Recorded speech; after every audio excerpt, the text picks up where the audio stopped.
Și eu iar sunt foarte curios cât de important e ca și client să fii sincer cu antrenorul personal. Că, mie, de exemplu, eu în activitatea mea, dacă îmi vine un client și îmi spune că a respectat ceea ce am dat și de fapt nu a respectat, pe mine nu mă ajută enorm de mult, pentru că nu știu în ce măsură trebuie să-i scad calorii, să-i cresc caloriile sau nu știu, să-i schimb ceva în antrenament, știi? Da. Dacă tu nu știi că am mâncat ciocolată, n-am îngrășat ciocolată. Dacă zice. Dacă zice. Îți dai seama că e determinant pentru rezultatul final și până la urmă pentru colaborare și niciun antrenor nu vrea să aibă clienți care nu au rezultate.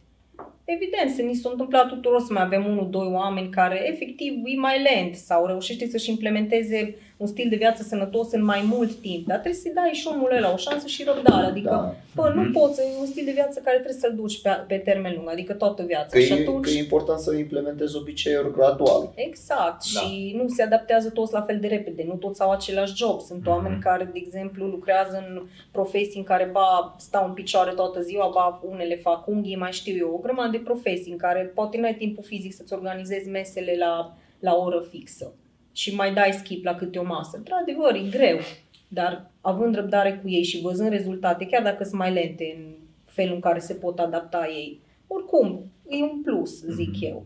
Da, adică mai bine vii și faci, chiar dacă nu ești 100% integralist cu tot ceea ce îți dă antrenor personal. Și toți cei care se țin la fix de plan, eu de asta nu fac diete, pentru că nu cred într-o dietă. Sunt oameni care funcționează pe diete, eu cu oamenii cu care am lucrat nu. Dietă. Da, să mănânce controlat. Da, dar sunt care, de exemplu, după planuri nu fac planuri, pentru că nu se pot ține. Mi se par nerealist să zic unui om acum mâine mănânci la ora 12 sparanghel cu somon și poate omul ăla nici măcar n-are acces la ceea ce am scris eu în plan și lucrez și eu degeaba și se frustrează și omul, știi?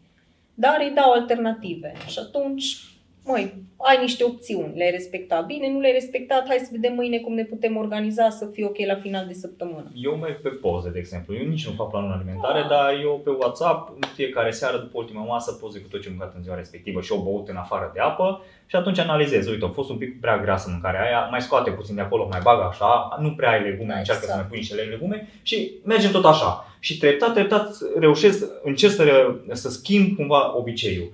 Nu mai am mâncat chestia aia, uite, hai să mă Dacă mulți clienți spun că eu nu mănânc chiar așa de nesănătos, dar nu conștientizează până nu analizează cu antrenorul. Păi știi care este că și dacă mănânci sănătos, dar mănânci mult, te poți îngrășa. Evident. Da, logic. Da. Nu ești sănătos, te îngrași de nu dai seama. Ai pus ulei de măsline cu un kilo.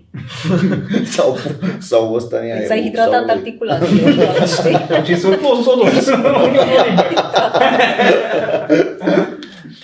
Efectivul acela de client care îți vine și îți spune că eu nu am așteptări, nu vreau rezultate, vreau să vin și să mă simt bine, să fac sport.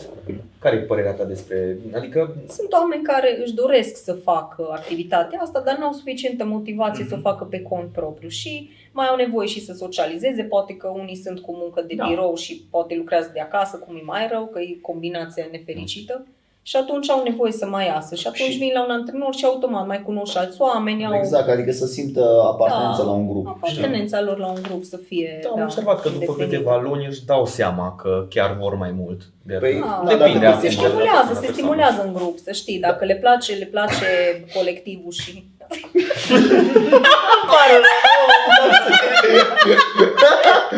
Da, am înțeles.